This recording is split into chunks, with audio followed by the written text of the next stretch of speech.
শিক্ষার্থীদের বিক্ষোভের মধ্যেই বিকেলে সিন্ডিকেট সভায় বসে বিশ্ববিদ্যালয় কর্তৃপক্ষ। শেষ হলে জানানো হয় ক্যাম্পাসে নিষিদ্ধই থাকছে রাজনীতি। এছাড়া ২৮ ফেব্রুয়ারি পর্যন্ত স্থগিত থাকবে একাডেমিক কার্যক্রম। সিদ্ধান্ত জানার পর বিকেলে মেডিকেল সেন্টারের সামনে থেকে সরে যান শিক্ষার্থীরা।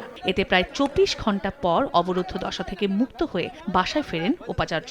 আমরা হল ছেড়ে যাচ্ছি না এই শর্তে, কারণ আমরা চাই কালকে এবিসি স্যার নিয়োগ হয়ে যায়, আমরা পরের দিন থেকে ক্লাস করব। ক্যাম্পাসে কোনো ছাত্র রাজনীতি থাকবে না, শিক্ষক কর্মকর্তা কর্মচারী কেউই রাজনীতির সাথে জড়িত থাকতে পারবে না। ছাত্র শৃঙ্খলা কমিটি এবং চাকরি বিধি অনুযায়ী যার ক্ষেত্রে যেটা প্রযোজ্য সেই অনুযায়ী শাস্তি নিশ্চিত করা হবে। এদিকে কুয়েটে সংঘর্ষের ঘটনায় দৌলতপুর থানা যুবদলের সহ সভাপতি মাহবুবুর রহমানকে বহিষ্কার করেছে যুবদলের কেন্দ্রীয় কমিটি। হামলার ঘটনায় নিন্দা জানিয়ে জড়িতদের দৃষ্টান্তমূলক শাস্তির দাবি জানিয়েছে ছাত্রদল। অনাকাঙ্ক্ষিত ঘটনার সূত্রপাত হয় বৈষম্য বিরোধী ছাত্র আন্দোলনের ব্যানারে একটি মিছিল থেকে কতিপয় ছাত্রদল সমর্থকের উপর অতর্কিত হামলার মাধ্যমে।